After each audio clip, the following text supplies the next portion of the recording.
Hi, Martin here, and in this video I'm going to explain types in Swift programming. So let's get started.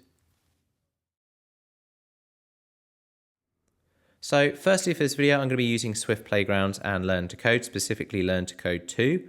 So Learn to Code 1 and 2 are interactive courses created by Apple within Swift Playgrounds to teach the Swift programming language. If you don't have Swift Playgrounds or Learn to Code, I'll link my videos below that show you how to get it and goes over the basics as well. So in the Learn to Code course, after the variables section that I went through in a previous video, the next section is types. So types is sometimes a little bit of a difficult one to explain. So on this introduction part, we learn that the Learn to Code course introduces types as a blueprint, okay? So when you use a blueprint to build multiple houses, you know that the houses will look similar. So in programming, a type is like a blueprint and an instance is like a house that you build from the blueprint. So type is a blueprint. So if you had a type house, you know they're all going to be similar, but you can create an instance or create a house that follows the blueprint, but maybe has a few of uniquenesses to it.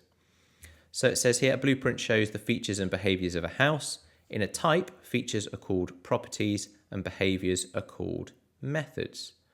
So you can see here that you've got some properties. So really just a variable defined inside a type. So it's specific to that type.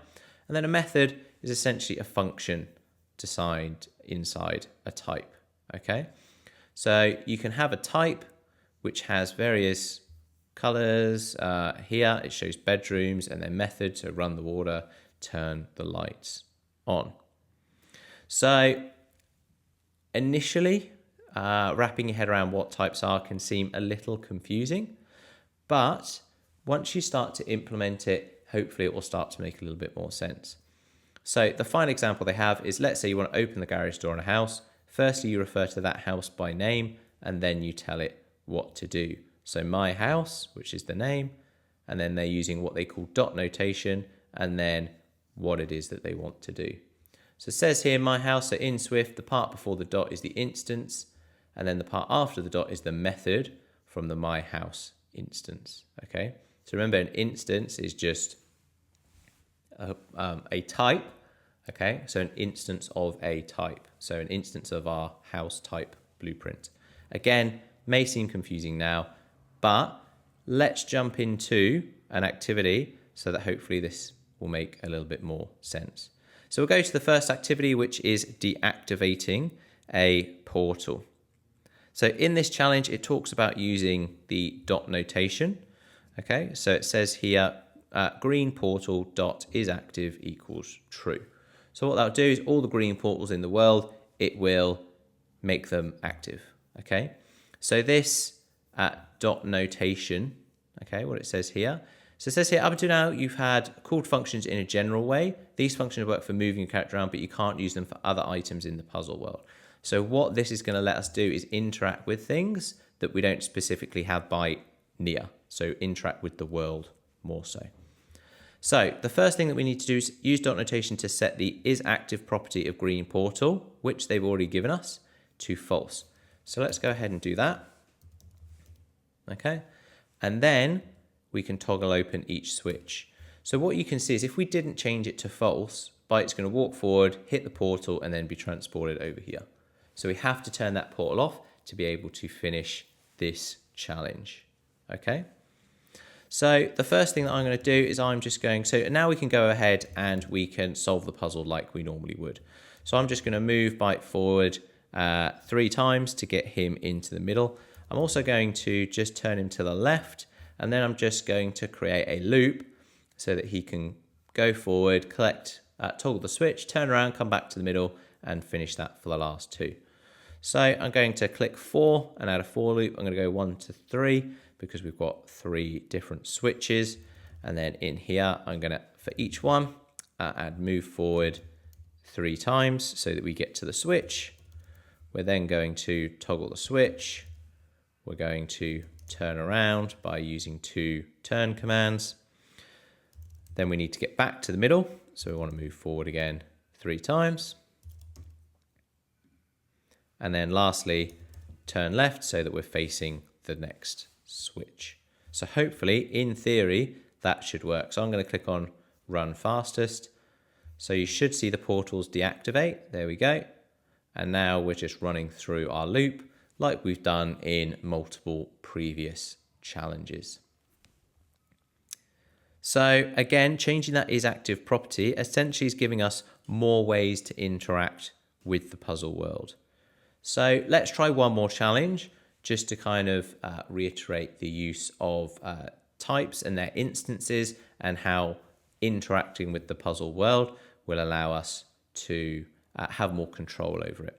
So let's go ahead and click on setting the right portal. So you can see here we've got no code, but essentially what we're being asked to do here is collect all the gems. But you can see that we've got two portals. So we've got blue and we've got pink. Okay, so we'll need to activate and deactivate those portals to be able to collect all of the gems. So what I'm going to start doing is I'm going to move forward so that I can get myself over here and collect these gems. So let's go ahead and do that. So if we go move forward, what I'm then going to do is I'm actually going to use this dot notation, okay, and see as I'm typing, it's popping up at the bottom, and I'm going to turn the portal off so that I can collect these 2 gems without it transporting me back. So I'm going to go ahead and add in my code to collect those 2 gems.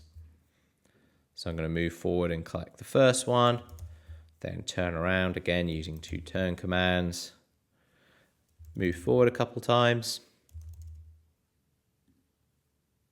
and then I'm going to collect that second gem. Okay, so we're going to need to turn ourselves around again. And then I want to now go back through the portal. So we're going to change the isActive to true. So now when we step forward, we're going to transport back to that portal. However, if you see that we walk forward, that's then going to put us out here. And if we move forward, we're going to go straight into that pink portal, which is going to transport us. So we're going to miss this gem here. So at the same time as changing the blue portal, I'm also going to change the pink portal to false. So now when I go through the portal, I can move forward to where the gem is, and I can collect that gem. Turn around again,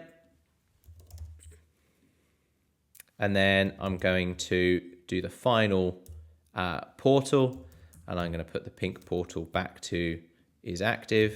I'm going to change that to true, and then I'm going to put in the final few lines, okay, to get my character Byte to where he needs to be to collect that final gem.